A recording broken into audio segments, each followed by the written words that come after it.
Hey folks, welcome back. It's Sunday. It's another stream time, another talking gaming. And so, uh, hope everybody's had a good week. I know I'm cutting it right down to the wire, but hey, sometimes things happen. All right, so looks like I have 0 people watching. Um, it's a big old fat goose egg of a nothing. Hopefully, I scheduled this for the right day. Let me make sure that I didn't accidentally schedule it for the wrong time or date, because that has happened before. Hopefully my sound is coming through okay.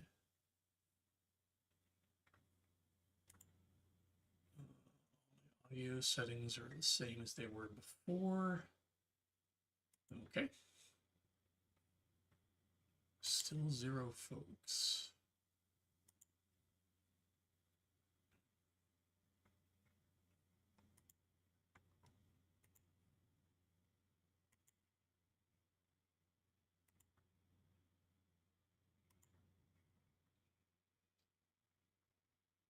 No, I put it from 10 to 11 today. So, all right.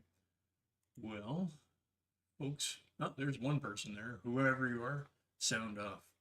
Um, yeah. So, welcome.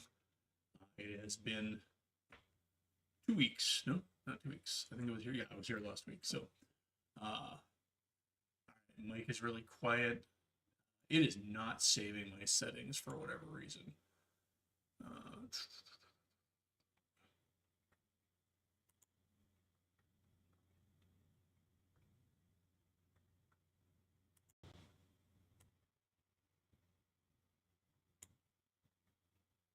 Now I have my mic volume set up pretty high.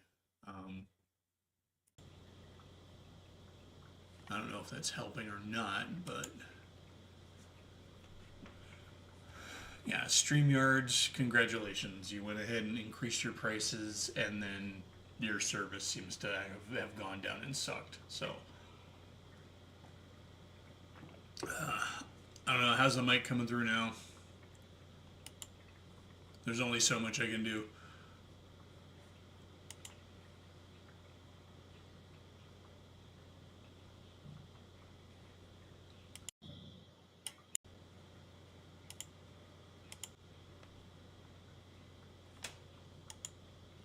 But, anyways, I'm going to go ahead and carry on because I've done everything I can on this end. But, so, let's see. Haven't had any new gaming since last week because last week was the my 5e game. That session went really well. Got the players to an interesting point where they're about to face off against something they have yet to face off against in the campaign. So that's kind of cool. Can't say too much about the campaign because I know some of them watch it. But yeah, so they are encountering something that they've known about for the entirety of the campaign, but have not actually really had much to do with it for near 10 levels worth of campaign now. So 10 levels in about 3+ years. So yeah, that game is going on pretty good. I'm trying to. Let's see, I haven't done any minis painting or anything like that. It's been kind of a slow gaming week, but other than that, though, did find out that the convention I'm supposed to go to in June was canceled, so that sucks. I actually found this out about a bit ago.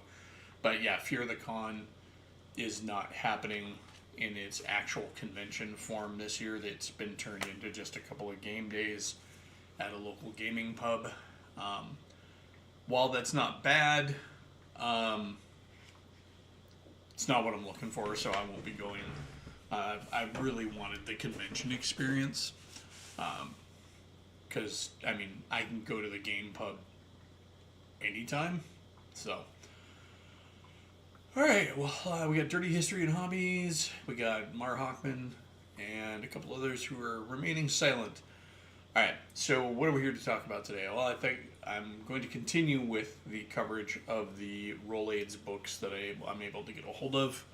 Um, Speaking of which, I did discover today that my PDFs for all the Rolaids stuff I have, because I mentioned last week that I have the stuff on PDF, went in and checked it, and all of them are broken. They're old. They're evidently the data's corrupted or something. So that sucks.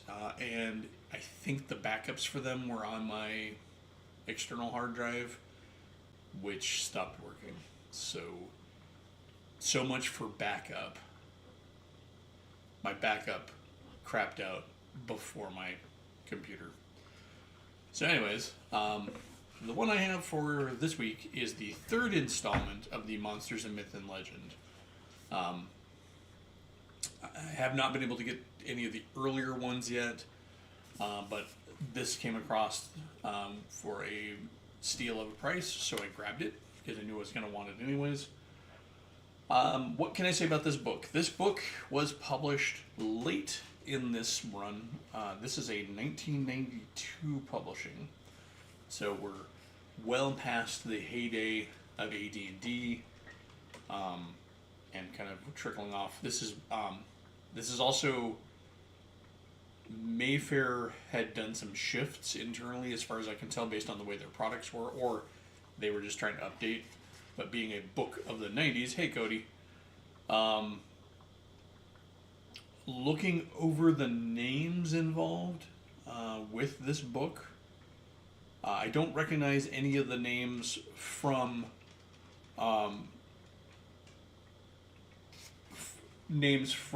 the previous, mid 80s stuff. So that could be that's just the crew that works on the Monsters and Myth and Legend. Or it could be that, it's just internal. I'd have to get other products from the time to really know. Let's see, this whole book was written by one person. So that's something that's kind of different from a lot of the earlier 80s books. I've noticed from the various Species books and all of that, they seem to be kind of piecemealed out, different, projects of love. We got two editors. We got Charlene and Creed Lambert. Alan Hammock is the author on this. Editorial director Jim Musser. Cover art Dave Dorman, and that's the cover. It's just a very, honestly, boring to me. I don't like it like I do the other stuff from the earlier publication. This is that period of time in the 90s when we saw a lot of, I think, photo manipulations where people were doing paint overs and stuff. And this very much looks like that.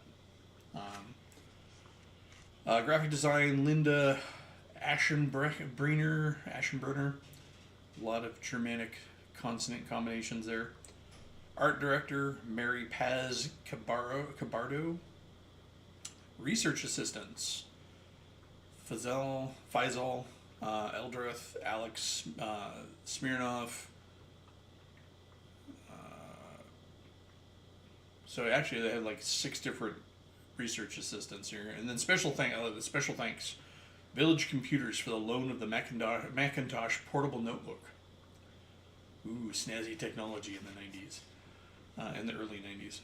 Additional art provided by Joe D. Velasco and Gerald O'Malley. Now,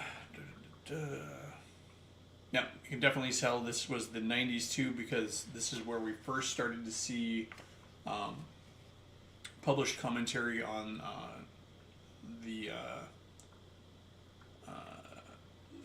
gendering of the writing. If you remember, if you read a lot of the White Wolf books, for example, you'll remember that a lot of them had forewords talking about how this is written in the male personal pronoun, he, his, him, in general terms. So, that was just a thing because it was kind of a hot button at the time. And then let's see. So, like most of the books in the series, we got to start with the abbreviations in the book, which is cool. They have not abandoned their old format. I do like this. We get a table of contents by ethnic origin to start with, and then we also have a table of contents for the items and spells. So, the title of this book is a little misleading because you're like monsters, but there's a fair number of items, magic items in here, and 4 new spells. So, certainly worth it. This particular book covers Egyptian, Finnish, Indian, Oceanic, Persian, Roman, Slavic, Teutonic, Tibetan. So those particular religions. Now, kind of the cool slash bummer part about this being the one that I was able to get a hold of is that, first of all, Egyptian, Finnish, Indian, those are all covered in Monster Manual, or not Monster Manual, but Deities and Demigods or Legends and Lore, depending on which era of the version of the book you're at. Roman mythology was pretty much covered, I think, in a Dragon magazine because they did a comparison against the Greek. I will say this, for a book that's titled Monsters of Myth and Legend, it spends a lot of time covering deities also. So, for example, in the Egyptian mythology, in addition to Ammit, Apophis, and other monsters, we get Isis, we get Sekhmet. In fact, it's all deities to be. That's really a bummer. That's kind of. So this is supposed to be a monsters book, but we're spending a lot of time on deities. So we actually, for the Egyptians, we literally get, we get 8 deities and 2 monsters. Finnish mythology, we at least get 9 monsters, a fair number of deities, but Indian mythology, we get a crap ton of monsters, but we still get deities. Oceanic mythology, which is, we get 2 deities and a bunch of monsters. Persian mythology, we get 3 deities and a bunch of monsters. Roman mythology, we get 5 deities and a bunch of monsters. Actually, not too many. Slavic, we get 5 deities, and then a bunch of monsters. Teutonic myth. So, I mean, it's kind of a bummer that it's supposed to be a monsters book, and we spend so much time on deities, because ultimately I don't think that a lot of players are interested, and a lot of GMs are interested in using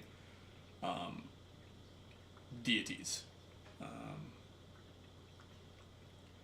And of course, we suffer statistically from the same problem we have with the deities and demigods, where you put stats on anything, it's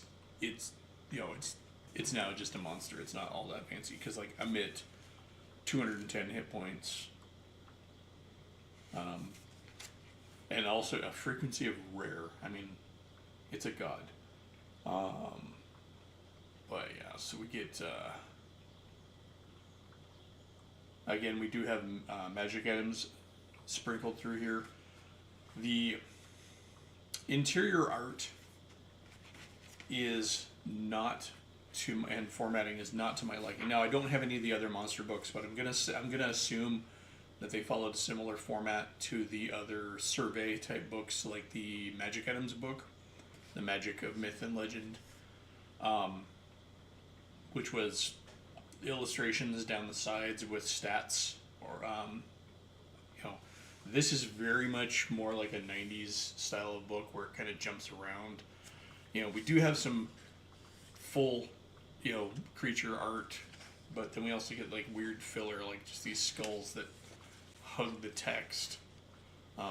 So like over here, so I'm not a huge fan of that. Then we also start to get into a very stylized art style, which was kind of coming up in the 90s, where things were kind of edgy and stuff. I mean, we do get some fun pictures like this full page, face of a monster. It doesn't identify what monster that is, so you'd probably have to read the descriptions. It does sprinkle in legends for the various things here and there, so that's good. And we even get some poems and stuff that are associated with it. In fact, almost every creature in here has some sort of a legend attached to it. This is the art I really don't like. If you're familiar with the Mayfair Games version of Chill, this is that hyper stylized art that I really I was talking about that I'm not a huge fan of. This is very much reminds me of sort of Sienkiewicz from Marvel when he was doing stuff. Or, I mean, and of course, not all the art in the earlier publications was the greatest as well. I mean, it was that normal '80s mixed bag. You know, we get that. You know, we have that really cool face earlier, and we have that full picture of Amit, and then we had that weird sketchy art for the Sphinx. But then we also when we get into the finished myths, we get sort of I would say sort of a middling, fantasy art. I think part of the problem is some of this art would probably look a lot better if it was smaller on the page. And I also have to wonder, when you're putting a big old piece like that on a page, what kind of content are you missing? Could we have made that monster like up in just half that top of the page and given me 2 more monsters or something from Finnish mythology? It's a lot of big art filling in the space. Like, look at that. No, it's cool, but then we also we're having all sorts of weird, like, intrusive border art that the text has to move around, and then we go pages and pages and pages without a border, and then suddenly we have a border. So yeah, I mean, I'm not overly thrilled with this book, but I think it's really showing that it's a product of the '90s, where we were changing it up from the old traditional '80s style. So we also very stylized art like this, which you can see is very abstract. So take it or leave it. And then we get another full page art, but this is, I don't think it's detailed enough to warrant a full page. I think that's something that's really meant more at that detail level to be tucked away, as like a quarter page, or at least, half page. I'm not going to get into the specific deities and stuff that they cover in here because it's your usual range. I mean, if you've ever studied any mythologies, you know what to expect there. I think, honestly, what interests me the most out of this is, the monsters, because having monster stats for mythological creatures is cool. I guess having alternate deity stats could be useful, too, because, like, maybe you don't like the way that they're interpreted in deities and demigods, so now you have an alternative. I mean, more art. That's not too bad. Again, I think it's too big. And I really feel like they're wasting space on all of these really big, not very impactful pieces of artwork. And I hate to be down on a book like this. It's clearly, I mean, it's cool that this series of books was still going on in '92 when some of the earliest books I have in the Roll Aid series are from '82. So that's a decade's worth of coverage. So yeah, I mean, just more of that overly big, not very interesting art. Yeah, I just, I would like something a little bit better. I do appreciate this at the top of the Oceanic mythology. They give you a little primer on the languages there and like how different words are interpreted across different cultures in that overall Oceanic. And of course, Oceanic is a giant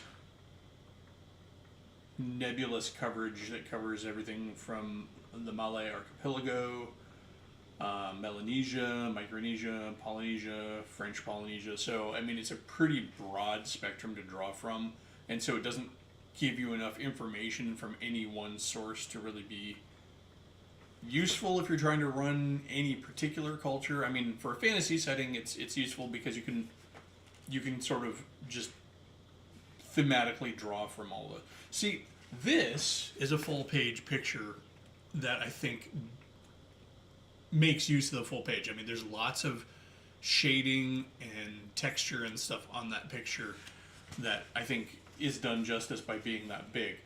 Still really big for, you know, a book that totals out at what we got without reference material at the back we get 87 pages. So and they are already repeating their filler art because those are the skulls that were at the bottom of the picture of Kali, and that is that same wrapped vine work that was done at a smaller scale in a corner. So they're using art to fill up spaces on pages instead of, I think, formatting their text to better fill the pages. I think this picture is pretty good for the size of it. There's enough detail there to really for there to be a payoff. We get an alternate set of stats for Tiamat, which, I mean, giving the mythological equivalent of Tiamat in the Persian mythology, I don't know how much payoff you're going to get for that, because Tiamat is so well known just as a monster in D&D. Yeah, so there's another piece of art that's larger that I think does okay at that size. Plenty of texture and detail. Roman mythology, we get some pretty middling art. One of the most uninspiring and not fearsome iterations of a Peryton, which, that's another thing. It's like, Peryton's in the monster manual. Did we need to take the space for Peryton? In fact, the Roman section gives us so many monsters we've already seen in D&D. We've got Orcus. We've got the Lemur from Hell. We've got the Main. We've got the Peryton. And then we get the Strigo. We get a Roman werewolf. And then we're done. The Slavic mythology gives us a fair amount of stuff. Some other blah art. Probably one of the least inspired versions of Baba Yaga I've ever seen. That is not okay for such a classic character. And I've seen artwork from that era, or even the 80s, that was much more impressive. Now, I'm not like wanting fully rendered color art, but yeah. Well, D&D Tiamat benefited from being in the cartoon, that is true, but also, I think, being a monster in the monster manual, the original monster manual, and sort of just being there from the beginning for a lot of people's experiences with D&D, she's just cemented in there as the queen of the evil dragons, which is really not her role in Persian mythology. Teutonic mythology is interesting because it's a weird section of mythologies to choose. It gives us some stuff like we've got kobolds in there, and these are like the classic Germanic kobold, little dwarf-like things. We got Nixes and Svartalfur, Swan Maidens. Again, a fair number of monsters that had already been covered in Monster Manual 2 and all of that by the time this book came out. Tibetan myths. So Tibetan mythology is one of the ones I'm happy they put in here, because I don't think we've ever seen Tibetan mythology anywhere. And I will give this, there are certain mythologies in here that hadn't had a lot of coverage. So like the Oceanic one, even though it's sort of an overview survey of the mythology from that area, it is something that we hadn't got a lot of in D&D unless you read the various. I mean, Dragon Magazine was pretty steady with presenting deities from other religions, other regions and stuff. So this is a very 90s monster art. That just looks very 90s. That heavy, thick pen, and just the nonsensical monsterness of it. But the Tibetan stuff, look, I'd have to read a lot of the sections for here because like I don't know a ton about Tibetan mythology, so I bet Baba Yaga cursed them for that like lackluster art. Probably, hopefully.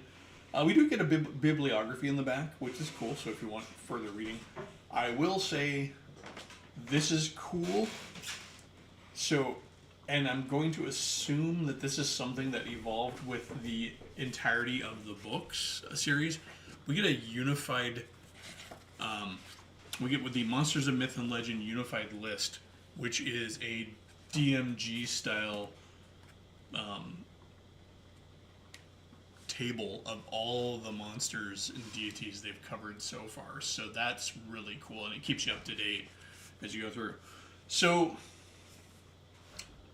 yeah, this is, again, it's cool to see, and I hate that it only took me like 20 minutes to cover this, because I don't feel that this is as interesting a book as the previous books. Like, I mean, Dark Folk was hyper focused in on several of the humanoid races and gave us a lot of really usable information that we could lift. Survey books like this and the Magic of Myth and Legend, they're more in the realm of DM reference in my mind. They're there for you to cherry pick from. Maybe to thumb through when you're looking for something new that's not out there, or if you're trying to do something specifically that's tied into myth and legend, like going to the magic items section in here. I'll read off the list of magic items we have. We have Rita, which I'm assuming is a named item. That's on page 30. So if I pull up page 30, unfortunately, all we get is this tiny little text here. Magic item, Amrita, is an ambrosia or magic elixir that, by taking a sip, can cure leprosy, give immortality, restore vitality, give inspiration, and restore life. There's not even a game mechanic there. Like, restore vitality. Alright, so as a GM, I can figure it out. I can say, okay, cool. It is, that would function like a potion of vitality. Give inspiration. Okay, cool. We can say that it works like bardic inspiration. Restore life. Resurrection. Cure leprosy, so it's cure disease. I mean, it's got all these. You can extrapolate and interpret that. But again, we've got all this wasted space for the artwork in here. If you were to go to Magic and Magic of, here, let me go get it real quick. I'll show you.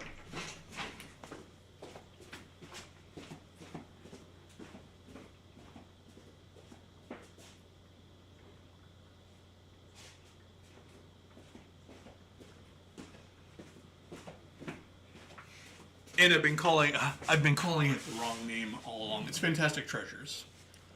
This is a multi-book series as well. This is actually the only Mayfair Rolaids book that I have from my childhood still. But if you look here, you can see that we get illustrations on either side. We get 2 columns worth of text where the items are described. Each of the items gets its name and then a bullet-pointed description of its abilities. Often there are further descriptions in the actual block of text. We also get gold piece values and stuff. Very much useful.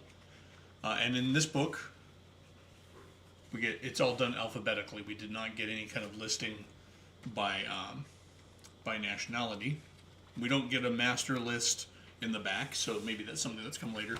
I'm hoping to get other books in this series, so I can compare it. But like, I bet you I can probably look up Amrita in here.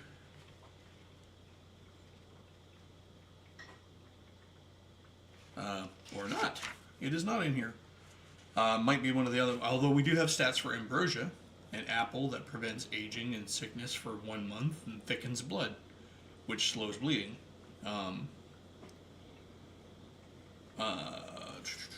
Yeah, so I mean, I feel like the 90s the 90s style of book was kind of creeping in, and in doing so, it was kind of affecting the quality of the books. I have a weird bump on one of the pages here that is not explainable by anything. It's like there's nothing on the page. There must have been something that was trapped in my book at some point, like a piece of grit or something, and now it's bugging me. I also find it really interesting that in the context of the art in this book, while it's all kept small, and there's plenty of it, not every item is illustrated. I would say it's also rather effective. About the only time we ever get like major large size illustrations is for major items that they know people are going to take notice of, like Excalibur. You know, it's a pretty bog standard sword illustration. But yeah, so Fantastic Treasures just covers a crap ton of stuff. You know, and this is published in '84. So this is almost 10 years before this other book was. But I don't think the shift from the 80s style to the 90s style did them much good. I know that in the presentation of Chill 2nd edition, it was so much of that sketchy art that it really annoyed me. I have my Chill 2nd edition still. Unfortunately, my box set of Chill went the way of the dodo. I don't have it anymore. Because I had Chill 1st edition.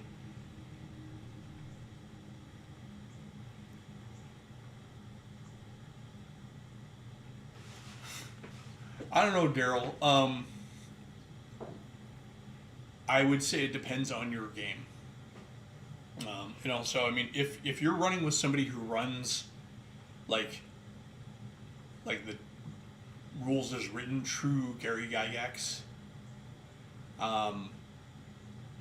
If you recall, there was actually a rule in there that every time you go into a dungeon, there is a percentage chance of coming out sick with some sort of disease, because dungeons were filthy places. So, I mean, technically, yes. I mean, there are lots of monsters that cause disease, but if you're talking about sick in a general way, part of the campaign rules in old school D&D were very, very clear on the types of woes that you could pick up as you just went through the general course of the game. Pacesetter, thank you, Dirty History Hobbies. That's the people who did that game. I enjoyed playing that one. I can honestly say I never played the Mayfair version.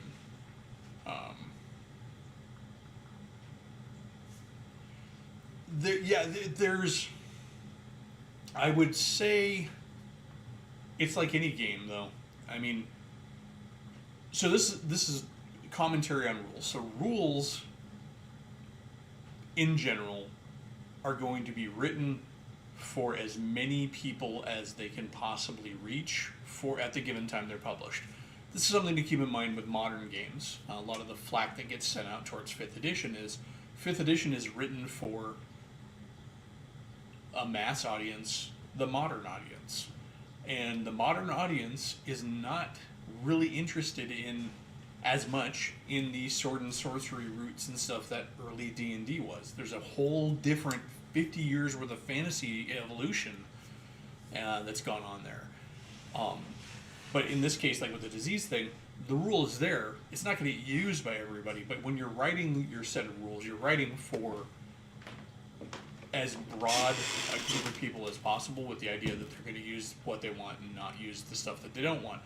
In addition, AD&D was Gygax trying to write a rule for everything. And as much as 3rd edition gets flack for that, have you ever read the AD&D DMG?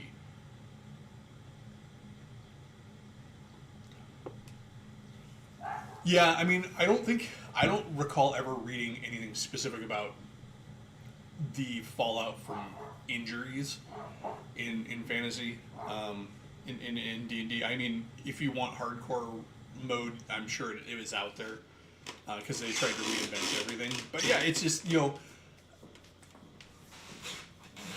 the I would much rather have a writer give me a whole bunch of stuff that I can pick and choose and choose not to use, choose to use, than not.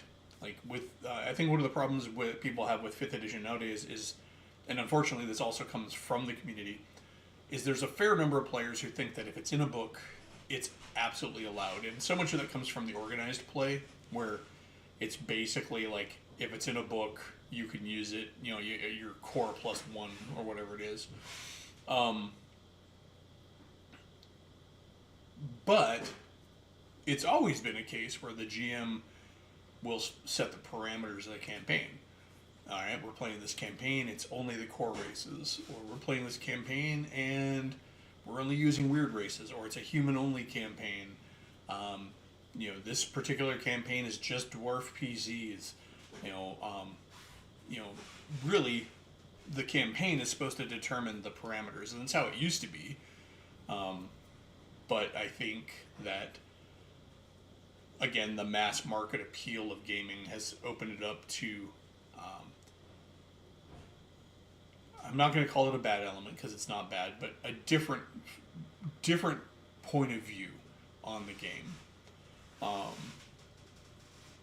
I think it is certainly more acceptable for people to play like crazy weird characters nowadays because so much of modern fantasy is full of crazy weird characters.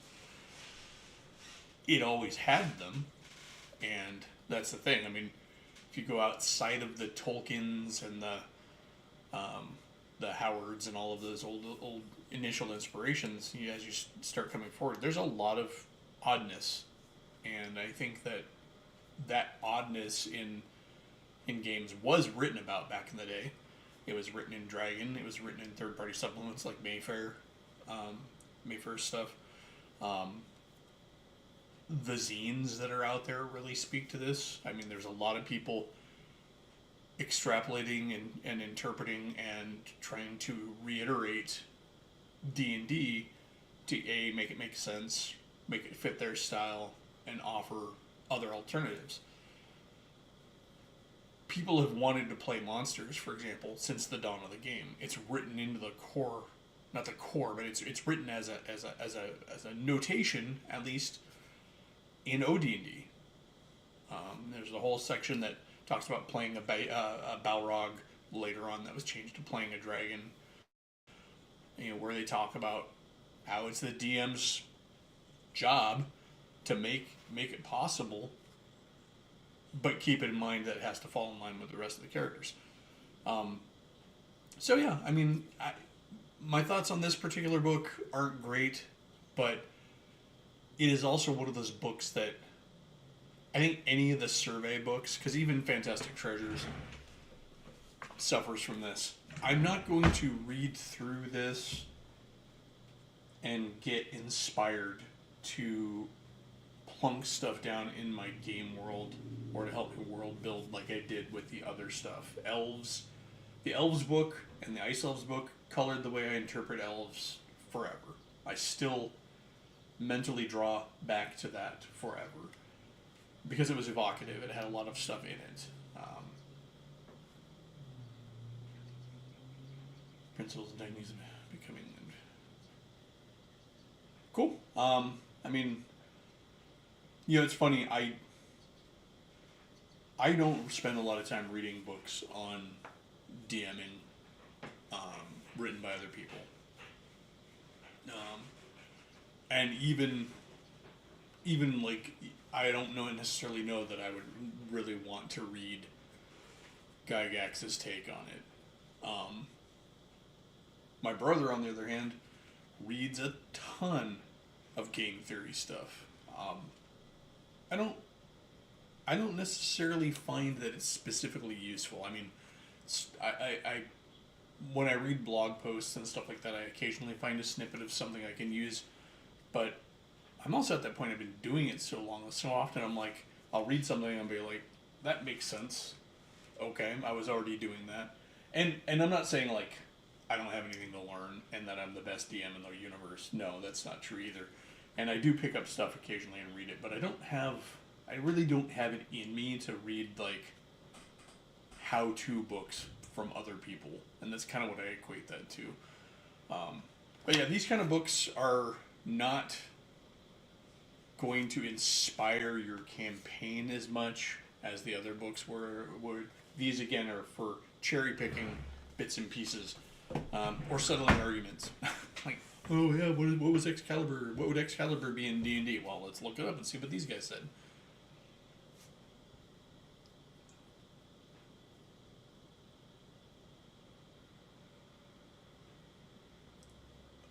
Well, I mean, 2E, I actually very much liked second edition. I feel second edition was a more realized version of what AD&D was trying to be. In a lot of ways, I'm glad that they didn't get to rewrite D&D completely like they wanted to, and they had to settle for a 2E. That was, very much just 1E, slightly polished. So I definitely like it.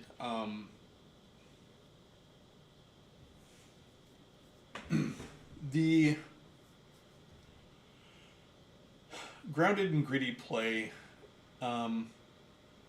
it's a style, and I think that this is kind of where I stopped worrying about editions, is that each of them provides a style of play.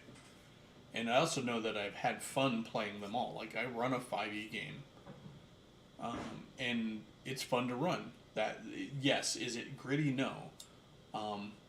But I also am diverse enough in my fantasy interests to where I don't need it to be gritty all the time. I do wish I could play a little bit more gritty stuff, or more specifically run gritty stuff, because I'm more of a forever DM.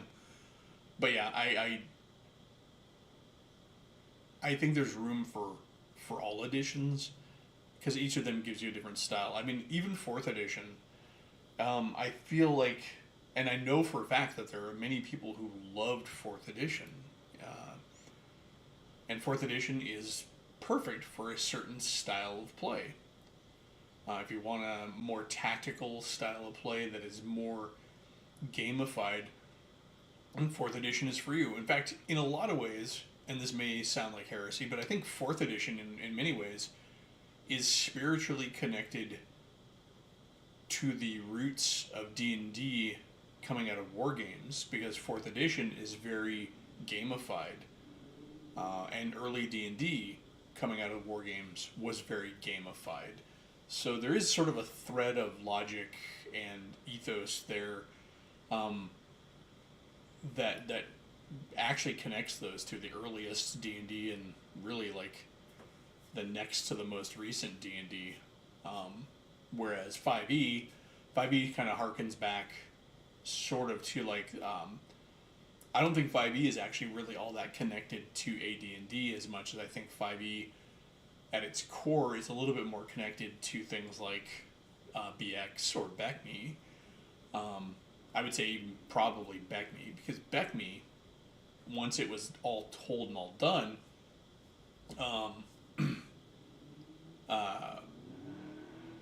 offered a lot of player options.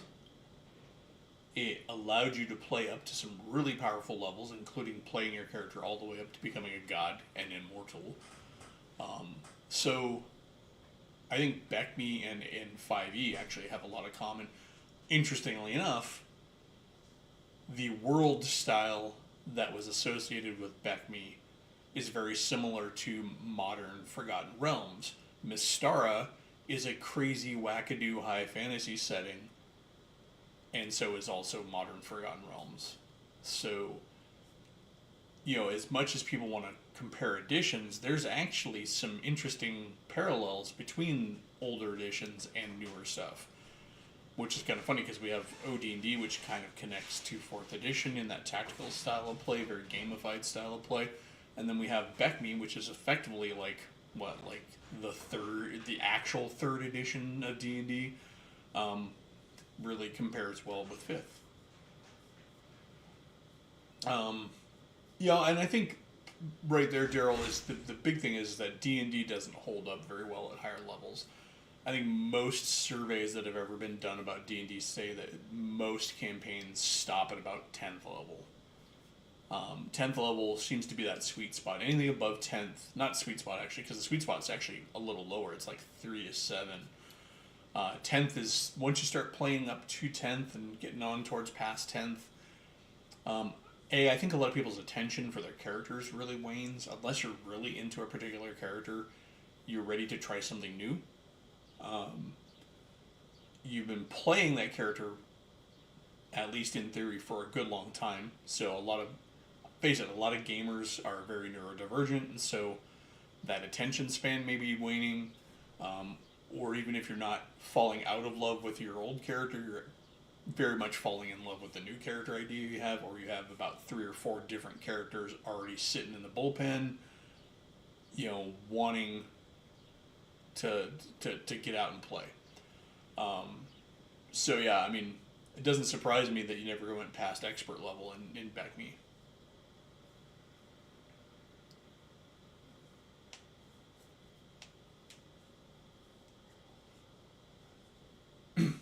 Yeah, I mean, even to this day, D&D, even in 5th edition, D&D doesn't do well at high levels. Most of the campaigns, in fact, don't take you all the way up to level 20, which is the kind of the cap in 5e. Most of them go from, somewhere up in the low to high teens, and then they stop there. Even modern writers don't really know what to do with that last 5 to 7 levels of character. Oddly enough, most of the really good campaigns that go up into high level, and most of the really good stuff that's written, not oddly enough, actually, unsurprisingly enough is what I meant to say, is that those things come from the third-party publishers. Because those are the people who are not having to write within that mass market scope. I mean, they are looking for a wider market, but they're not the center. They're like the next couple of rings out from the center on the target. So yeah, I mean, they can be a little bit freer. I mean, this is why, for example, I like Kobold Press's write-up of non-standard character races rather than Wizards of the Coast, because Kobold Press never abandoned negatives for races. The idea that the all-ups in 5e is something that grates on me a little bit. But Kobold Press is 5e, but it still doesn't, it's not all-ups. Like when they write kobolds, or actually, back up. When they write large creatures, for example, they just call them large. Whereas WotC's writing standards for large creatures as player races, they refuse to just call them large. They go through all these gymnastics and special abilities to make them count as large and function as large, but not be large. And part of that comes from the battlefield economy, because of course if you're on a grid, the large monsters occupy more space, therefore they can have more opponents directly attacking them, and makes them more vulnerable. And because of that, the large character is going to get potentially hit by more things, and so it's harder for them to, but because everybody has to progress at the same level, at the same rate in 5e, it's hard for them to write that he's just large. Now, if you were going to do this, is what Kobold does. Okay, a creature is large. They take that into account in the stats. That's a negative, kind of like, if you're negative ability score. So now you have a large creature. So now we can afford to give him some extra abilities above and beyond the medium-sized creatures that account for the fact that in battle he can be attacked by a total of 8 different, actually 12 if you count the corners diagonally. 12 different opponents can technically group up around a large creature, as opposed to the 8 that can group up around a medium-sized or small creature. So it's it's the again, I don't know how I got off on that tangent, but I was talking about how the third party writers have a easier time writing high level stuff because they're not really bound, I think, by as much of that mass market thinking as WotC is, even though they themselves have their own broad market. But it's I'm gonna parallel. So Games Workshop for miniatures games is huge. The gulf between Games Workshop and, at the time, this was quoted, the next biggest miniatures game company, which at the time was Privateer Press, is what I was talking, because I was talking to the marketing director for Privateer Press at the time. The gulf between Games Workshop and Privateer Press in terms of sales and size and market was the entirety of the rest of the miniatures market, was the difference between GW and Privateer Press. You could fit the entirety of the rest of the miniatures market in that space. And I think that's kind of what 5th edition, WotC 5th edition, and other companies' 5th edition have a similar gulf between them.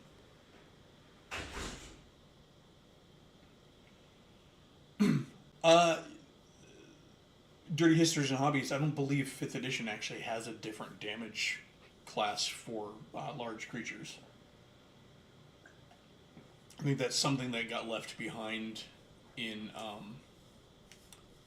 AD&D, at least for PCs. Most monsters have their damage pre-coded into their stats now, instead of just like sword. It used to be like 1d4 or by weapon type.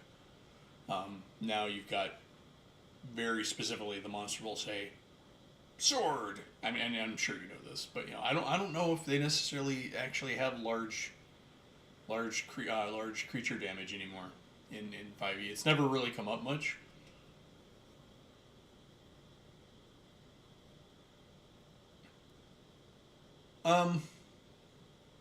Yeah, I mean, again, everybody has a style. If 5e isn't your thing, then don't play 5e. Just my only ask, honestly, with anybody is just don't crap on anybody else's fun. So, actually, now you got me thinking.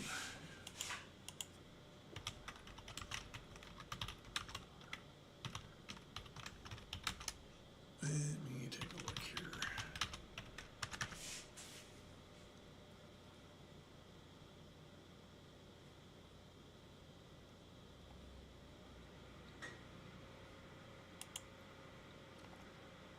So it does talk about large creatures inflicting damage against players, and it says that they usually do double the normal damage dice.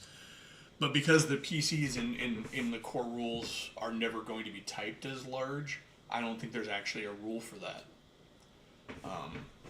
So.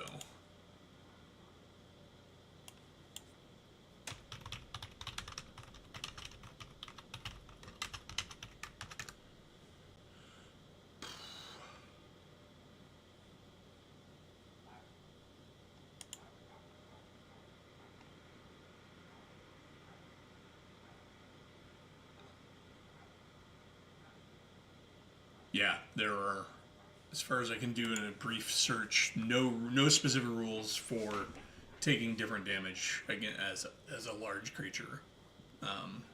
So that would be a thing.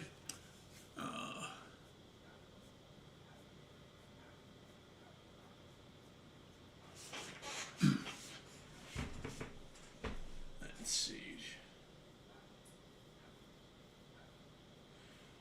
Well, and Daryl, that certainly is a possibility. However, you can control that. Third edition, it's really easy to control the feats because you can just say only the feats from the WotC books. You can disallow the massive glut of third party stuff that was out there. Classes, races, as a DM, that's also easy enough to control.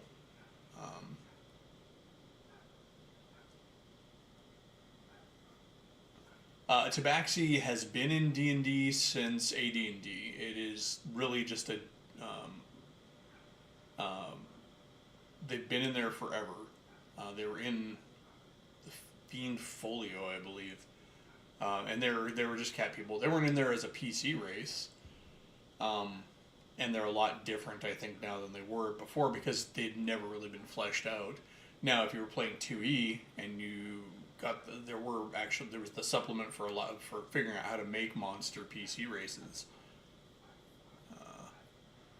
Well, everybody remembers the Githyanki from the Fiend Folio. Uh,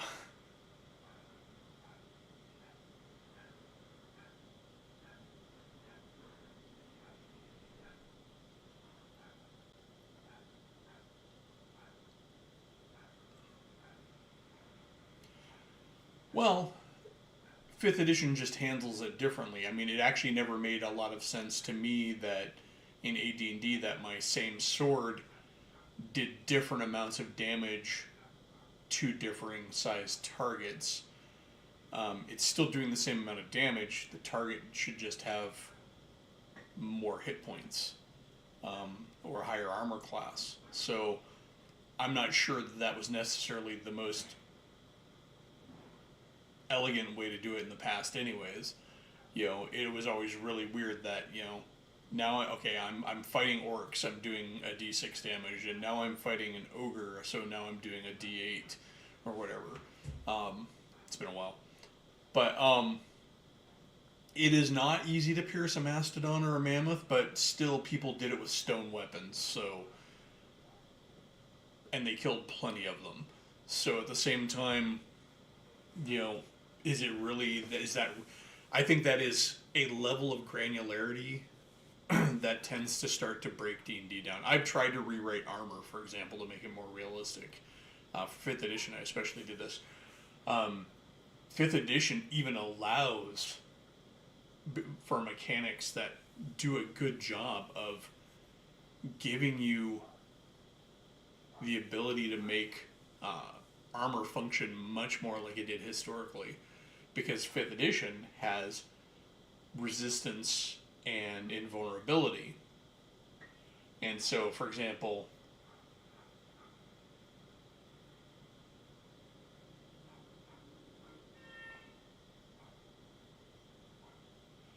well, and of course that's a focus of Mouse Ritter, though. Mouse Ritter's core conceit, part of the core of the game, is you are playing creatures at their actual world sizes, the real world sizes.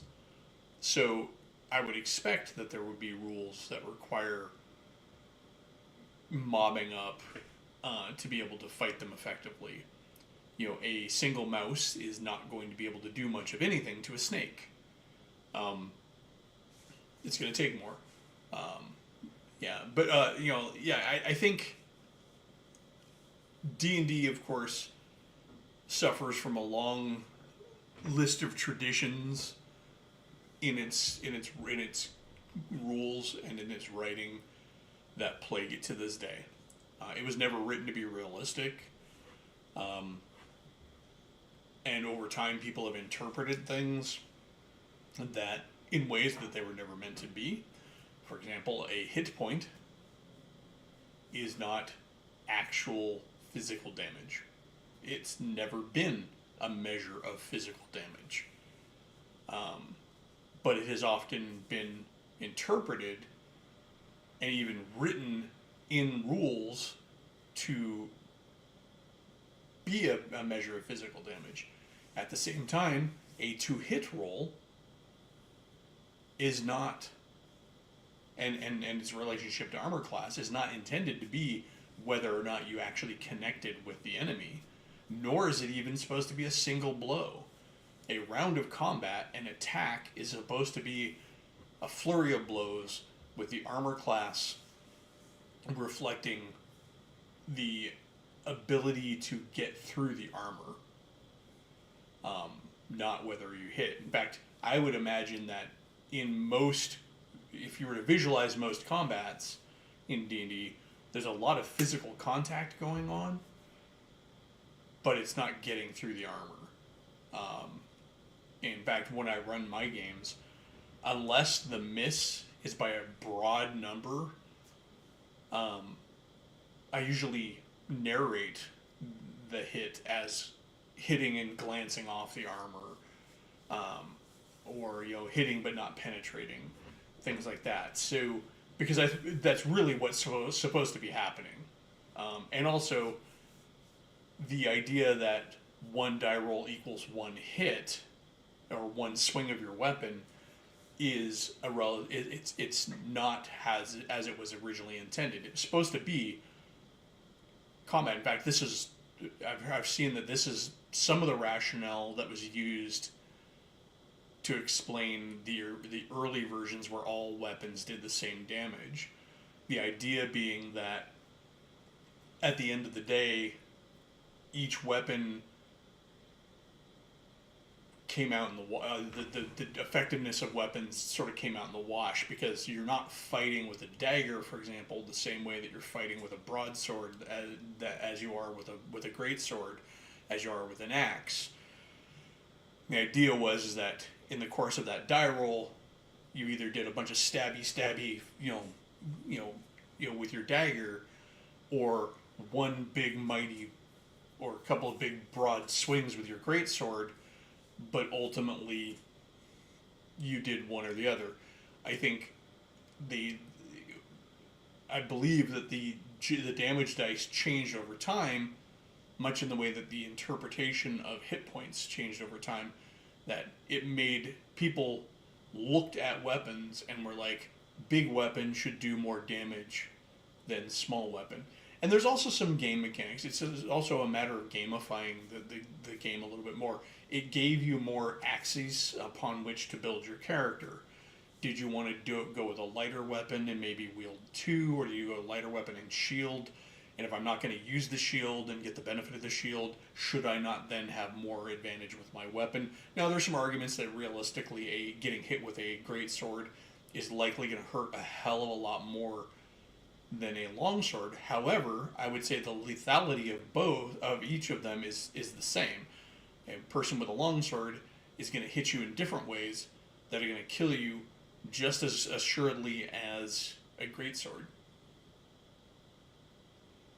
Tiefling didn't come around until 2E in the Planescape setting, but it has been around for a long time.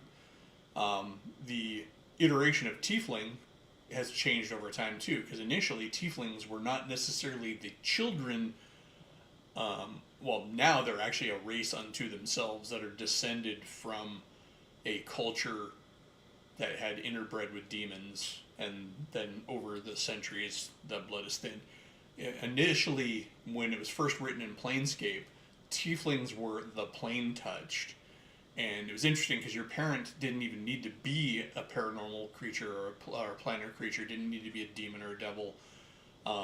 You just had it could also have been the case that your parent, like your mother, was pregnant with you and she spent too much time on the negative, on the lower planes, and so the energies of the planes seeped in and corrupted the pregnancy.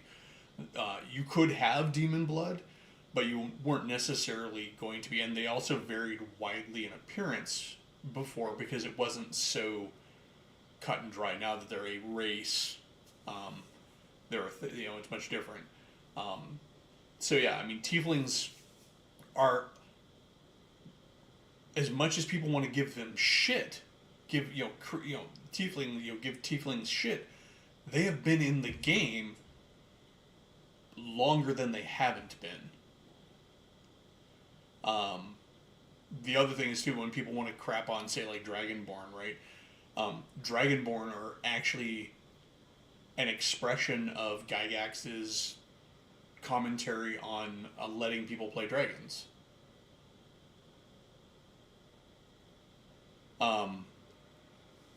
Because his whole point on letting people play dragons was find a way to allow them to play dragons, but keep them in line with the rest of the player races, the rest of the player characters. And a Dragonborn does just that. You are effectively a dragon, but you're a dragon that is playable in a way that is consistent with the other player characters. Now, I know that there are some third-party rules that let you play an actual dragon, and I know even back in AD&D days there were rules that people had written in Dragon magazine and stuff like that that let you play dragons. You just started out as like a hatchling and you worked your way up. I think Council of Worms had rules for that. Cambions were in Cambions were in AD&D. So were the Alu Fiends, but those are different than Tieflings.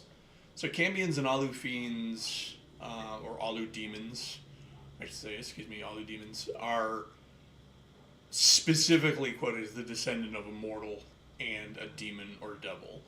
Um, um, and so those are different than Tieflings. Tieflings are supposed to be much more diluted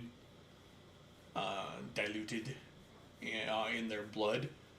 And again, like I was saying, in Planescape, they weren't even specifically birthed by mixed parentage. You could just have had parents that spent too much time tooling around the hells or the abyss, and it corrupted your pregnancy. The pregnancy, the Alu demons, yeah. The Alu demons, if I recall, Alu demons were the whole difference between Cambion and Alu demon were, I think, which of your parents was the demon.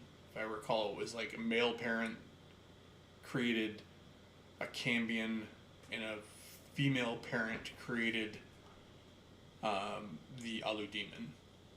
So, but Falarans and stuff like that. So, yeah, I mean, I think it's kind of funny to me that 5th edition, I've actually said it quite a few times, it's hilarious to me that 5th edition gets as much crap as it does for the style of world, when that style of world's been around since Mystara. Mystara was everything that 5th edition is, and even out 5th edition's 5th edition in many places. So, D&D hasn't just recently got that way. D&D has been that way longer than it hasn't been that way. It just depended on what version of D&D you played and how you decided to play it. Mystara was a campaign setting that was available. It was very useful for you. You could beg, borrow, and steal from it and not play in that world if you wanted to. But every new publication that came out for Mystara over the course of the Gazetteers introduced new character classes. It introduced a skill system. It constantly expanded the game setting. Hey, nerds, nerd. So, but yeah, I mean, the philosophy of D&D is kind of funny to me because I really find it. I really think that most of the rage and the negative conversation over the game is predicated on a conversation by a very loud minority. I think the vast majority of D&D players are very content to let people play what they want to play and play what they want to play.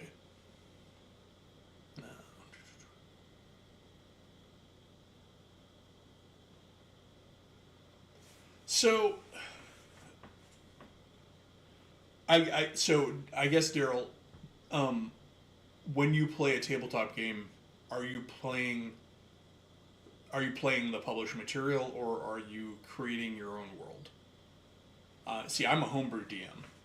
Almost none of the campaigns I've ever run are in a published world. I will borrow stuff from published worlds and published material and plant it in my game, but I do not play in published settings, or I do not run published settings, just to say. So, and even if you are, nothing says you have to use everything in the book. You can really, as the DM, say, this is the game I'm running. These are the things that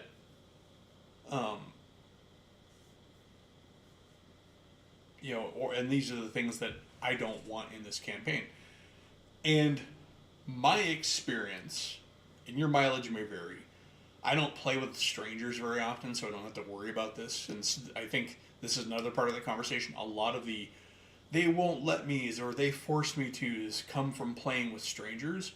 And you do have to have a different set of expectations and rules when playing with strangers, I think, because you don't know them.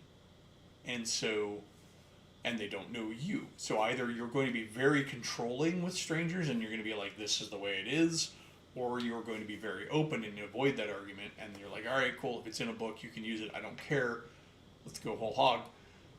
But at your own tables, you know people you're playing, especially if you have a long-standing, friend group. And I don't think I've never run into in the almost pushing. I've been playing since I was 8. I'm 53, so yeah. So it in all of that time, I have never had anybody pitch a fit over campaign restrictions, and that's not even specific to D&D. I've played a lot of other games. I've played Rifts. I've played Star Wars. I've played Marvel Superheroes. I've played Champions. I've played Villains Vigilantes. I've played Cyberpunk. I've played Shadowrun. I've played Mech Warrior. I've played all sorts of other stuff, and in almost every case, there's been campaign restrictions laid out from the very beginning.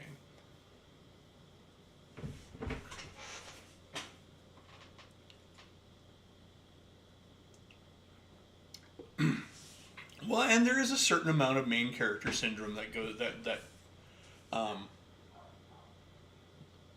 on out there, but I don't think that's necessarily new. I think a lot of the problem is, and so let me back up. I don't think that's a difference. That's a difference in players and not the games so much. I know, for example, in my groups and my games, I'm having the same amount of fun that I have in previous editions of the game, even though I'm playing 5e. I would like to say that a lot of it might come from the fiction that things are based on. And to a fair degree, that's always been the case. I do think that it is undeniable that video games have had an effect on RPGs. That's also not new. As soon as video games came on the scene, tabletop games started to bleed. They directly influenced video games, and then video games really quickly started to feed back on tabletop games. It is not long at all, but before people are starting to take concepts and ideas that from the burgeoning computer adventure games and cycling them back into their tabletop games. And it's also no surprise that a lot of the early computer game designers, were also tabletop gamers. So, there's literally only a few games that actually have gargantuan swords, and that's more of an anime thing than an actual video game thing. It is a video game thing, but there's not a lot of. There are plenty of games that have regular sized weapons. And again, that's a style thing. If you're looking at games from Japan, it has not ever been a very realistic styling because that's not the anime/manga styling, which is what their video game style is drawn from.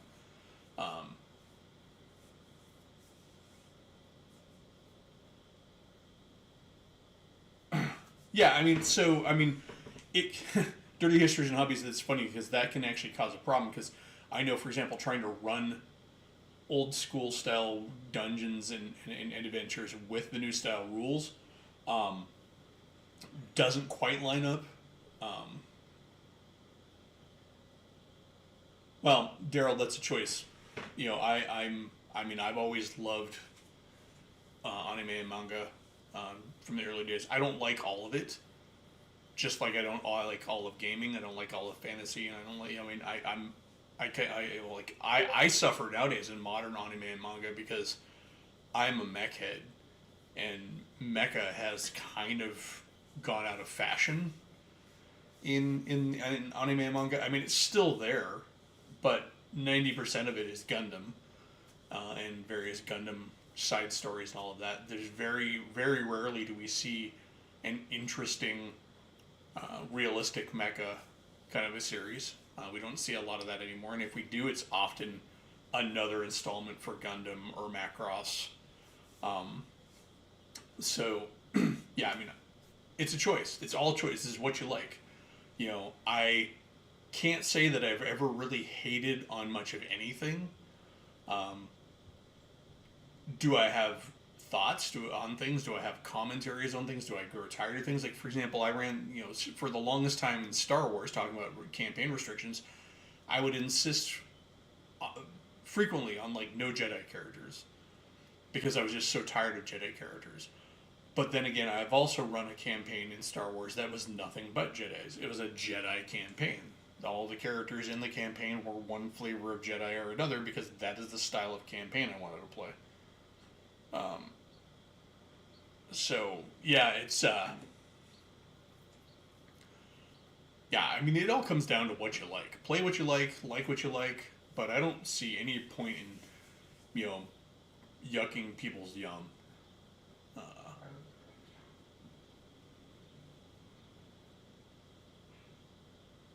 you like mecha, you just don't know much about it. Just not the anime influence in it. I hate to tell you, man, but without anime, there is no mecha. So, if anything, it's the Western influences on anime that are really the force at play there. Um,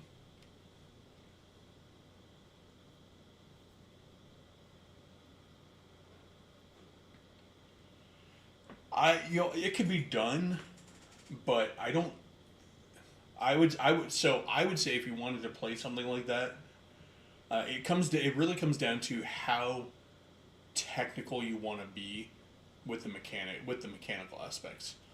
If you are looking for something that really focuses in on the equipment and the specifics of the equipment, I would say you could probably do really well by adapting something like Palladium, because Palladium has done mecha quite well since Robotech. Um, if you wanted a simplistic system, you could do it with Marvel Superheroes. That would be a good one. Although, if you really want to go old school, there is the Mechton RPG. The most recent version of Mechton that was ever done, which is the Mechton Zeta book.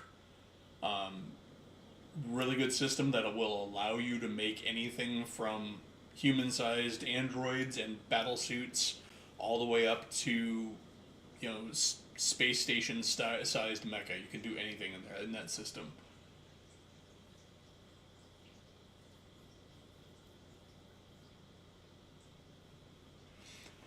So yeah, it's funny. I do like Gundam Mecha, but I don't like all of it. I mean, there's some designs I just look at and I'm like, okay, they're trying to make a toy. Um, Diesel Punk and stuff like that. I mean, I I'm gonna put on my hipster hat here for a second. I've been into Diesel Punk since before it was Diesel Punk, when it was usually referred to in gaming scenes as Victorian Sci-Fi or VSF. But yeah, I actually used to have these things I would run on my miniatures table. It's called Ambunauts, and they were kind of look like Gargants from 40K, except for if they were boxier. Imagine taking like the body of a World War I tank and giving it big old Mr. Potato feet that kind of walked across, shambled across the battlefield. I remember sketching them all over my high school notebooks in internal designs. Iron Kingdoms is interesting. I wouldn't call Iron Kingdom steampunk. I mean, I know it's kind of where it gets lumped in with, but it's more Magitech than steampunk. It has some steampunk styling.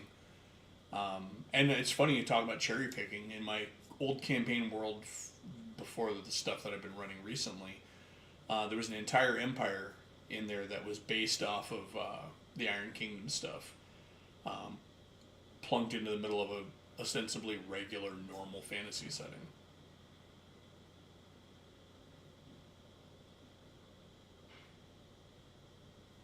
Oh yeah, the giant group. I mean, they had the big old Shogun warriors, and then there was a lot of the die cast ones. Those are really fun. Those are heroic mecha, as opposed to what they call real mecha or real robot versus heroic robot. Hero robots are things like Shogun Warriors, Pacific Rim, things like that. And then you have real robots, is what the term that they coined when Gundam came out, which is now like Macross and stuff like that too. Super robot, yeah, that's the word I was looking for. Bear, thank you for the correction. Super robot. But yeah, I'm a real robot guy, but I also like super robots. And I mean, I don't have time for like not liking things. I guess what it is. It's not that I don't have any particulars because I do have them, but like in real robot stuff, um,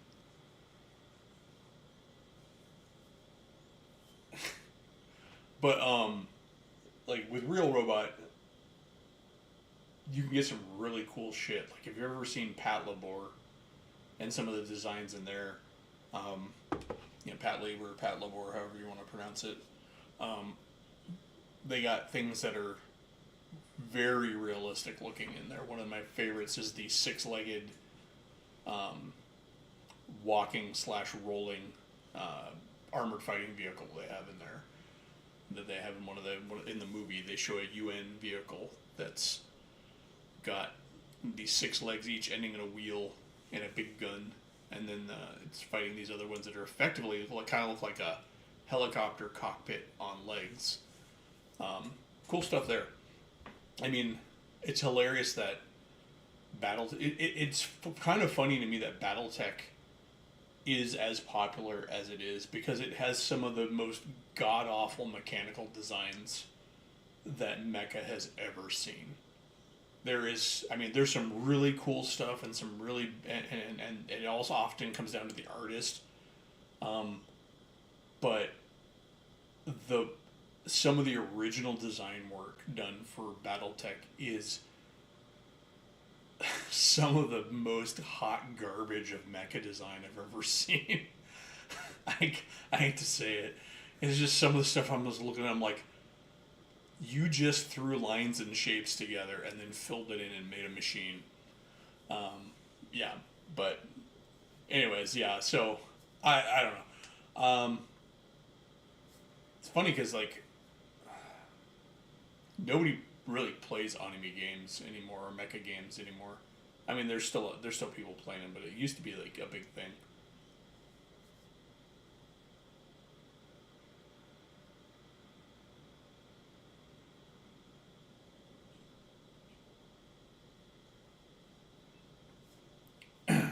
Well, I mean, you called yourself a hater. You said you hated on it. um, uh, you know, and art style is art style, and I would say that not all anime looks that way. There's variation, there's variety in that, um, and I would say that this is the problem with things like anime and manga is like a lot of people have a very narrow experience with it and they think that it's all like that. Like back in the 80s and early 90s, everybody thought that anime was just hentai. If you were into anime, you must be into tentacle sex, and that was what everybody thought of when they thought about it. Um,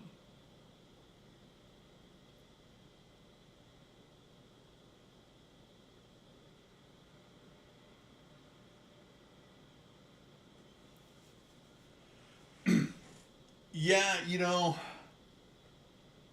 I think the problem was with BattleTech is that BattleTech started with actual anime mecha designs. They big borrowed steel and stole them.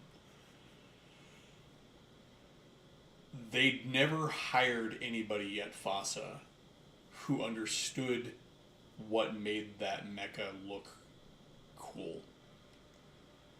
And they had some winners. Like the Zeus is pretty cool, but the Zeus, for example, is sort of like an American inspired version of the Battlemaster.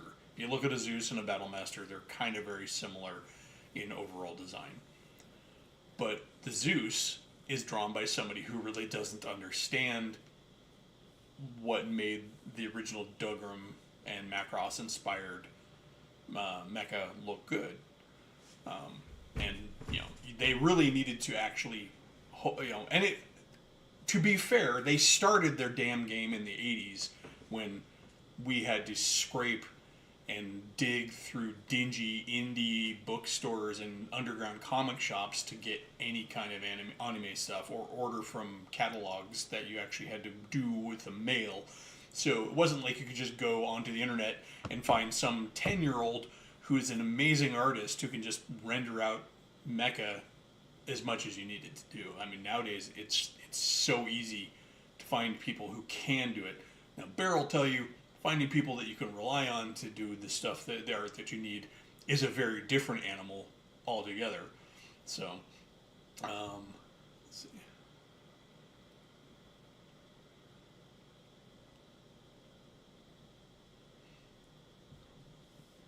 Yeah, I mean, so I think it. I think people who don't generally jive with anime in manga style are probably people who like a more realistic, hyper realistic look to the characters. And it's funny because in most manga and anime, they have very realistic worlds and backgrounds and mechanical designs and stuff a lot of times. And then you have these very stylized characters. And that's a stylistic choice.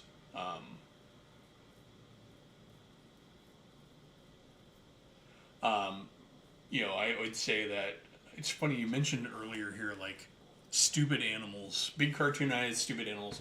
I'm like, animals are not all that prevalent in all that much anime. I mean, there are anime that have specifically cartoon animals in them, but I mean, it's pretty rare. Well, not I wouldn't say it's rare, but it's definitely not all of them, and it's definitely not a majority of them. All right. Well, we're at 11:30, so I mean, I can go on for another 30 minutes if folks had specific questions. Otherwise, I'm gonna go ahead and call it. So if you have anything that you would like me to talk about or answer or whatever, let me know. We've been having a good conversation here, but I feel like this sort of evolved organically. But yeah, um, I mean, going back to what I was mentioning with Bear and his artist troubles, it's hard to get anything done nowadays. Um, like, well, first of all, everything costs money. So if you don't have money, you're dead in the water. Um, Almost everybody that I see publishing games is coming into it with a pre-existing skill set and group of friends or like-minded folks, or they have money. So like they already have a day job that pays them plenty, and so now they can afford games. Like in the miniatures community where I'm, the independent minis gamers, they've got day jobs, or they themselves are a graphic designer who can do all the bits and blurbs for their game.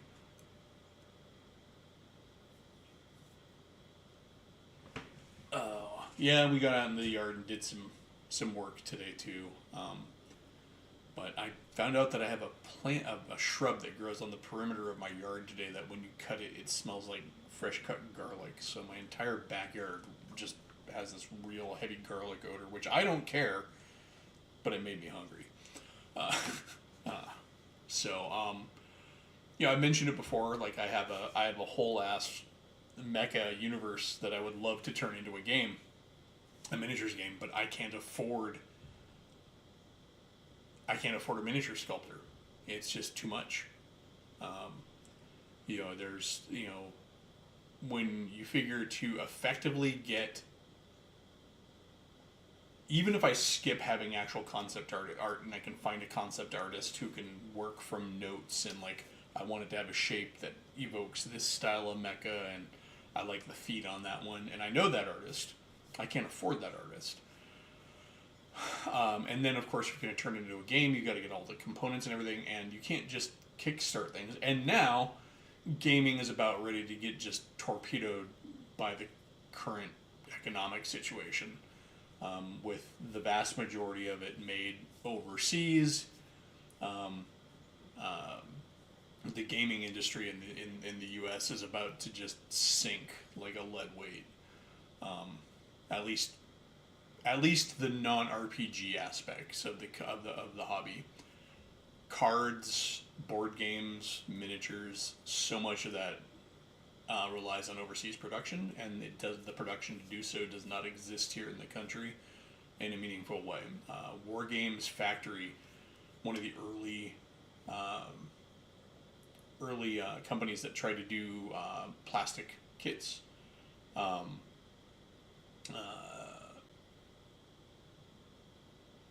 they actually had it. They lived in a city where all of the facilities and materials that they needed to make their miniatures range existed in the city they lived in, and it was still cheaper. Now, I won't even say cheaper. It was only cost effective in the gaming market as it is to have them made in China and then brought back to the U.S. and then packaged there. The fact of the matter is that it's just the infrastructure doesn't exist here, so we're about ready to see a lot of stuff become a lot more expensive, and a lot of companies just stopping, and then they will die. Likely see a lot of consolidation with some of the ones who can manage to do so in meaningful ways, but I know, for example, there was one independent miniatures producer who is looking at like a 52% increase in costs. Even big names like Steve Jackson Games, Ogre, GURPS, things like that, long-standing guys in the hobby are like, it's going to affect our prices. And that's now, but it has been hard for a while, because the thing is that you either find somebody who's cheap but you can't rely on them, or and then you also, like, you may even like morally have problems with paying pennies for stuff that you're going to make, or you can't afford somebody, because artists deserve to get paid what they're for the work they're doing. So yeah, I mean, it can be really hard. I mean, like, I would love to make this mecha game in this mecha universe, but other than the idea and the writing, I can't bring any skills to the table that facilitate that. I'm not a good enough sculptor. I'm not a digital sculptor. I don't have any layout software, nor do I have a computer that will handle layout software, nor do I have the knowledge of how to use layout software to make rules. I'm not a graphic designer. I'm not an artist. So all of those things are things that I would need to pay somebody to do. And I can't even, these days, rely on Kickstarter to do it, because Kickstarter, you have to basically have a finished thing for most people to take you seriously.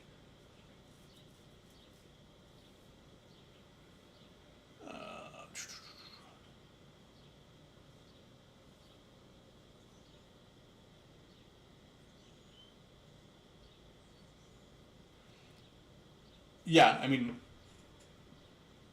so the problem with STLs is that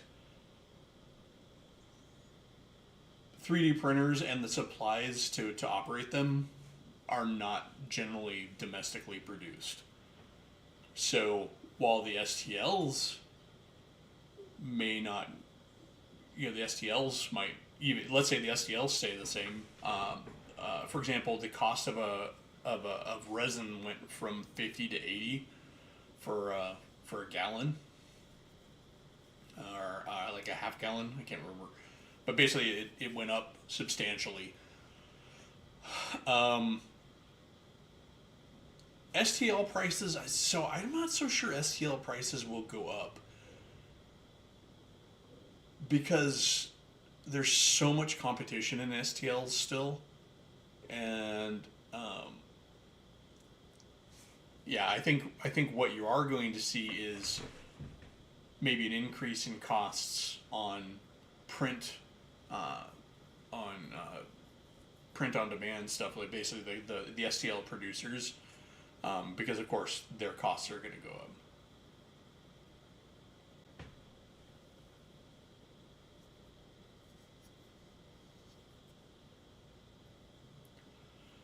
So Daryl, I mean that's the thing though, is that when Kickstarter first started, we saw a lot of games and miniatures ranges that were maybe not even they were in the concept art stage, and then they fully developed from there.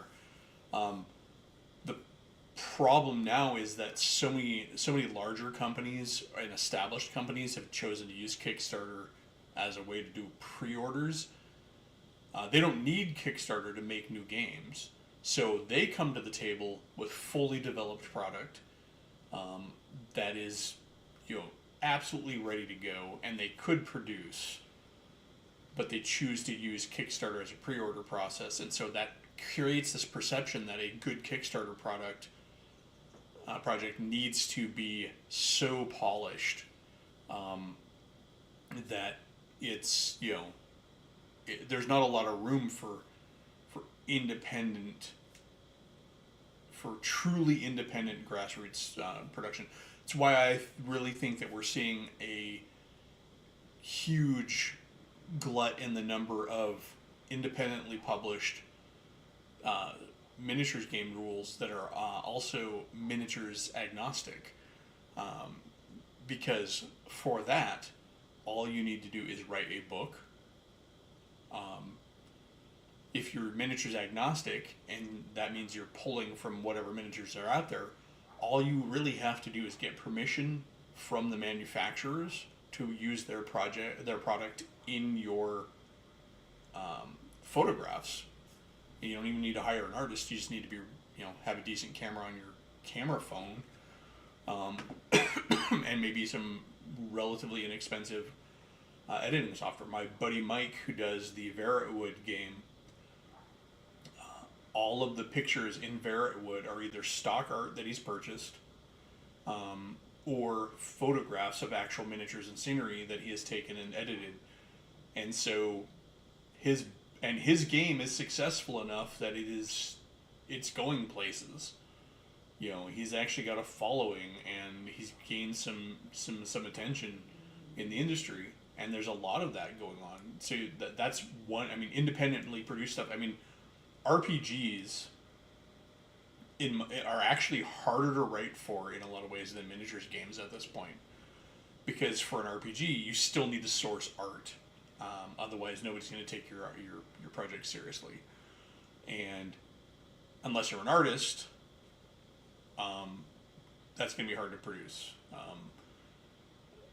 But again, with the miniatures, like the indie miniature stuff, especially the miniatures agnostic stuff, you can just use your own stuff. As long as you can paint decently, or you get a buddy who can paint decently, who gets a kick out of having his stuff be in a published set of rules, you're good. I know that there are even actually a couple of companies out there who decided to abandon crowdfunding sites and start doing their own internal crowdfunding. I believe it is North Star Games for their miniatures stuff started doing what they would call the Nick starters, because Nick is like the head of the company or whatever, and it was basically run like Kickstarter but internally.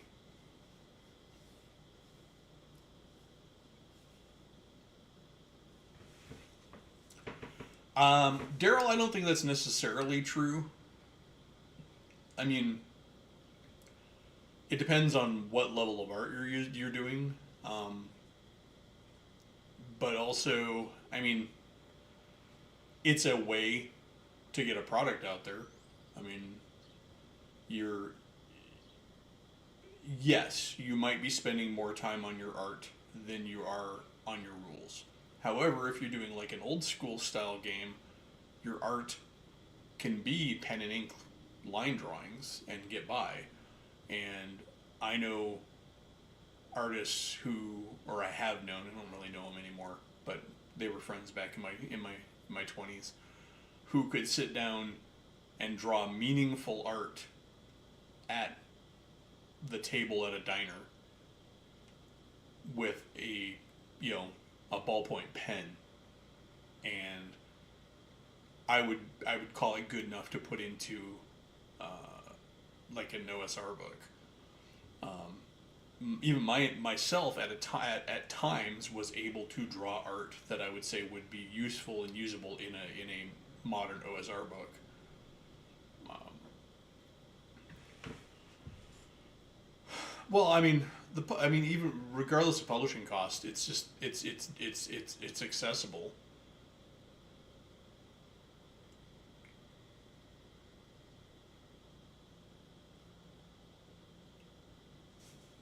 Well, I mean, there is a degree of there's certainly a high degree of collectorism, collecting that goes on in games nowadays. I even think that a lot of projects that we've seen published,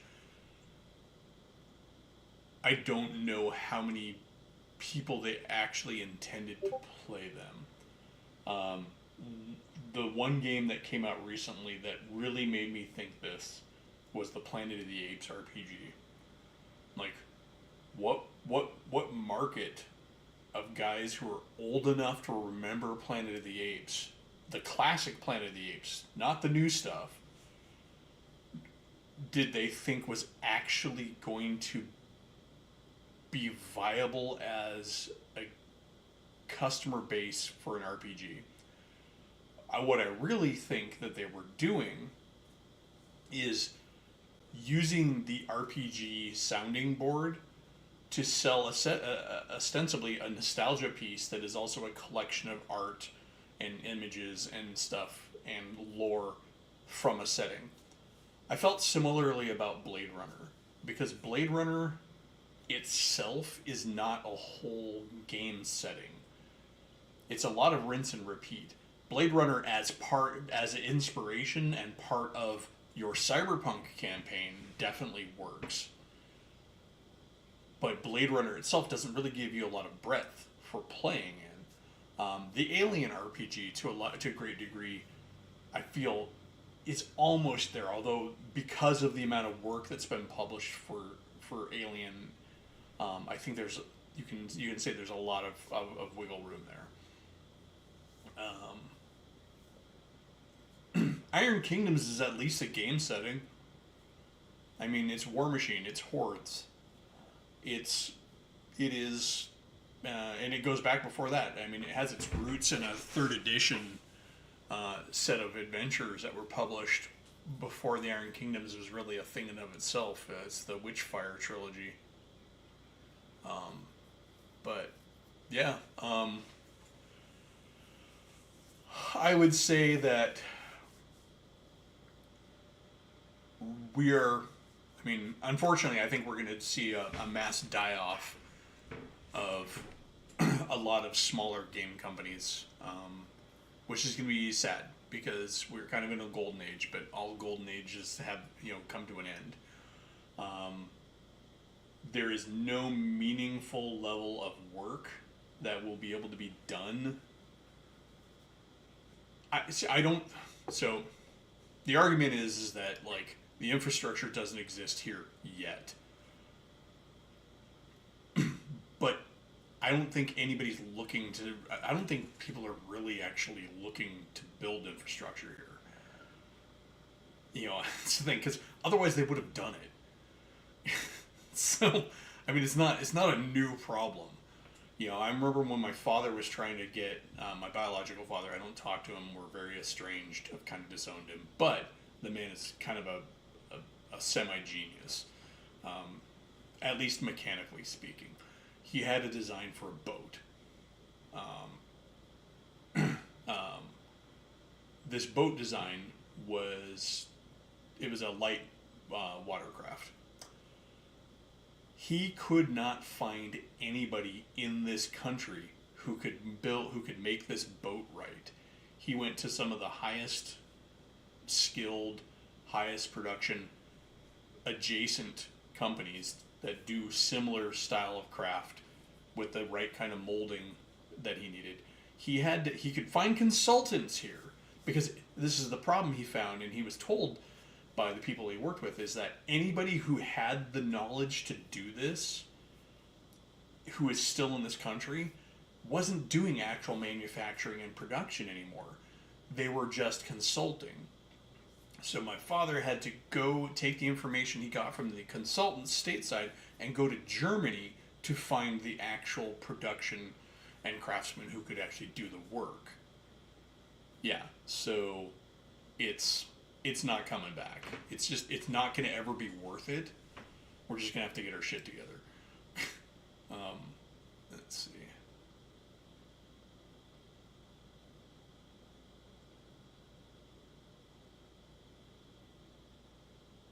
Well, and the thing about it, Dirty History and Hobbies, is I don't have any faith that any of the powers that be actually want it to come back. And the other problem is I don't necessarily think that there's a huge line of people waiting to to work those jobs. And not to make the stream political, but I think it's a snow job. I think it's obfuscation. I think it's a saber rattle and a rally call. But ultimately, the same people who are pushing for this change are the same people who have been outsourcing that work for decades. So I don't think there's any actual vested interest in bringing the work back. I just don't think it's there. And so, especially, like you said, it's going to take 20, 30 years of steady production.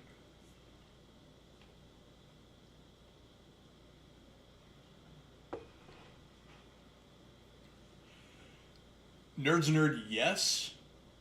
That was the plan. That was actually the plan. The whole reason for educating Americans and getting them all college bound and educated was to get, because we were no longer going to be the manufacturers, we were going to be the service and consulting.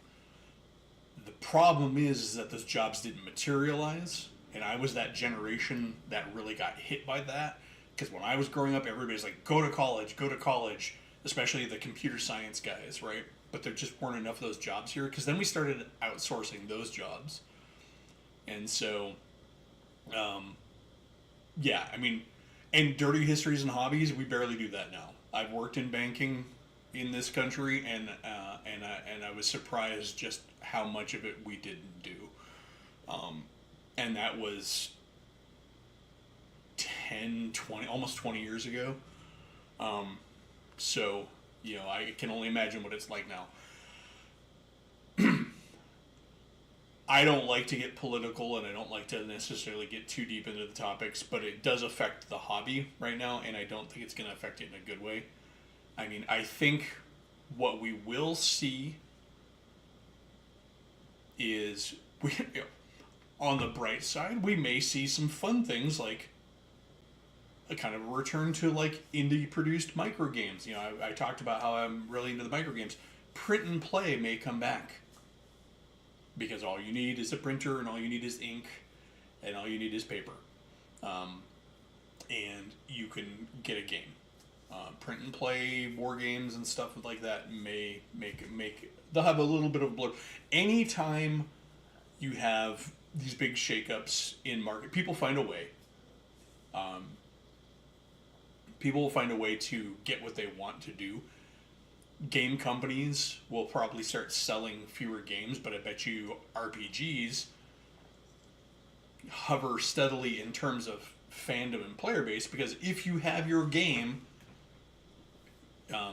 if you already have your games as a customer, you're basically recession proof anyways, because, and this is why RPGs make shitty business models, and why WotC is a whole big thing about wanting to monetize and get recurring revenue streams out of D&D. We're always kind of a chuckle, because the problem with RPGs is that once you have enough stuff for the game, and sometimes that can just be the core book. If a core book is written really well or done really well, once you have the core and a few books, you're good. You can play forever, because homebrewing stuff for games is pretty natural. And once a good GM gets in there, like I almost rarely pull open a monster book anymore. I've got all these different monster books I have access to, but it's so easy now for me to, even on the fly, create a new monster that is meaningful and functional. Um,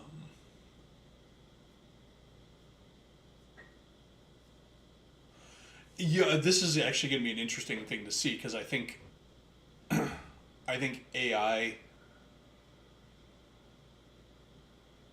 AI will probably see an increase in this because it's an easy way to get some manpower, and so, when you can't actually get it. Um, but I still am 1 foot on either side of the fence when it comes to AI. I think that it's kind of weird. So like, if an indie company can use AI art to make their product more marketable,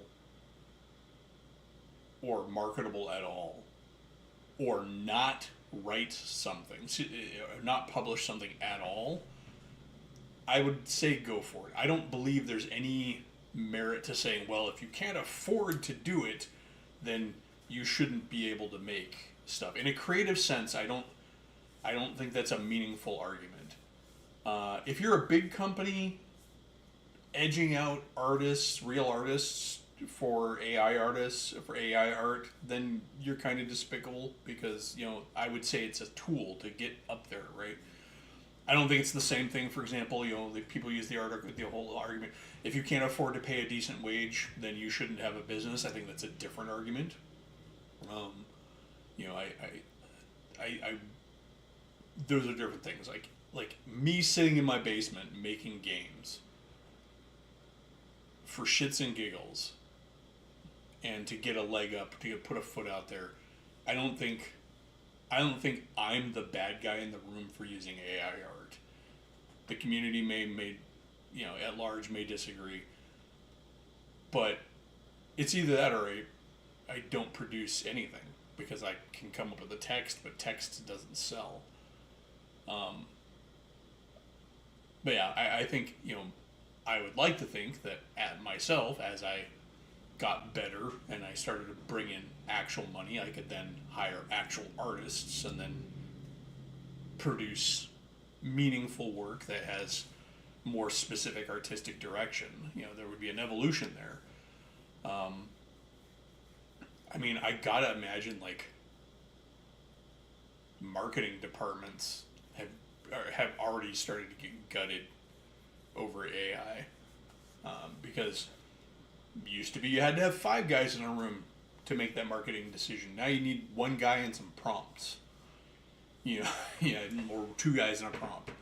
But anyways, I'm not going to talk about AI here. That's not the spiel. I got to get going. Actually, I'm an hour past where I wanted to be, and I got to get up into my gutters today. So, thank you everybody for who showed up. I know the coverage on the Rolaids book was a little sparse this time around. Again, I don't feel like it was as interesting a product, and I don't think that the survey style books are the best versions, but I do want to talk about them when I can.